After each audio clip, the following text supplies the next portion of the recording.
നല്ല ആവേശമുണ്ട്. സാധാരണ കോർപ്പറേഷനിൽ അങ്ങനെ തിരക്ക് ഇവിടെ ഉണ്ടാവാറില്ല. പക്ഷെ ഇത്തവണ നന്നായിട്ട് ആൾക്കാർ വരുന്നുണ്ട്. പോളിംഗ് ബൂത്തിലൊക്കെ അത്യാവശ്യം ക്യൂവും സംവിധാനമൊക്കെ ഉണ്ട്. കഴിഞ്ഞ പാർലമെന്റിൽ തന്നെ ഞാൻ വന്നുടനെ കയറി വോട്ട് ചെയ്തു. ഇപ്പം എനിക്ക് മുമ്പ് തന്നെ 2 പേരുണ്ടായിരുന്നു വോട്ട് ചെയ്യാൻ. അതിൻ്റെ തന്നെ അർത്ഥം നല്ലൊരു ആവേശം ജനങ്ങൾക്ക് ഉണ്ടായിട്ടുണ്ട്. മാറ്റം ജനങ്ങൾ ആഗ്രഹിക്കുന്നുണ്ട്. അതിൻ്റെ ഏറ്റവും നല്ല എക്സാമ്പിളാണ് ഈ തെരഞ്ഞെടുപ്പ്. ഞങ്ങൾക്ക് എന്താ പറയേണ്ടത്, 100% വിശ്വാസമാണ്. ഇത് UDF അനുകൂലമാകും. കാരണം മാറ്റത്തിന് വേണ്ടിയുള്ള ആവേശമാണ്. അതുകൊണ്ട് തന്നെ 101% UDF ജയിച്ചിരിക്കും.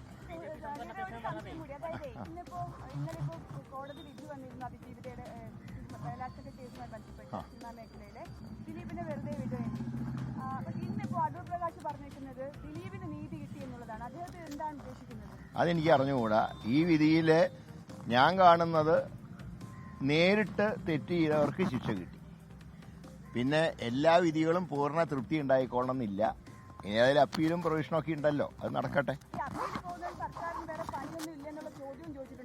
അല്ല, സ്വാഭാവികമായിട്ടും എന്താ പറയേണ്ടത്, ഈ പൂർണ്ണമായി നീതി കിട്ടിയില്ല എന്ന് അതിജീവിതയ്ക്ക് അഭിപ്രായം ഉണ്ടെങ്കിൽ തീർച്ചയായിട്ടും അപ്പീൽ പോകാവുന്നതാണ്.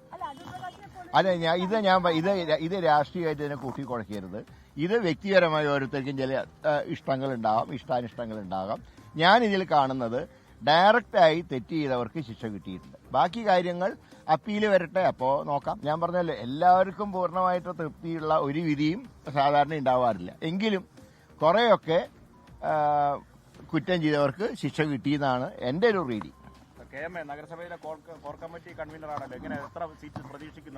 ഞാൻ പറഞ്ഞത് 55 സീറ്റിൽ ഒരു സീറ്റ് പോലും കുറയില്ല. തീർച്ചയായും അതാണല്ലോ UDF അധികാരത്തിൽ വരുന്നു പറയാൻ കാരണം. 55 സീറ്റ് UDFന് ലഭിക്കും. ആത്മവിശ്വാസത്തിന്റെ പരകോടിയിലാണ്. 10 സീറ്റ് മാത്രമേ ഉള്ളൂ. അപ്പോൾ അതിൽ നിന്നാണ് 55 സീറ്റ് എന്ന് പറഞ്ഞ വലിയ നേട്ടം ഉണ്ടാക്കുമെന്ന് കെ മുരളീധരൻ പറയുന്നത്. എന്ന് പറഞ്ഞാൽ വലിയ കോൺഫിഡൻസ് ഇക്കുറി UDFിനുണ്ട്. കാര്യം നേരത്തെ സ്ഥാനാർത്ഥി പ്രഖ്യാപനം നടത്തുകയും ഒക്കെ വർക്ക് ചെയ്തിട്ടുണ്ട്. പക്ഷെ അത് കോർപ്പറേഷൻ പിടിക്കാനുള്ള ഒരു ഭരണത്തിലേക്ക് എത്തുമോ എന്നൊക്കെ ഒന്ന് കാത്തിരുന്ന് കാണാം. എല്ലാവരും കോൺഫിഡൻസിലാണ്.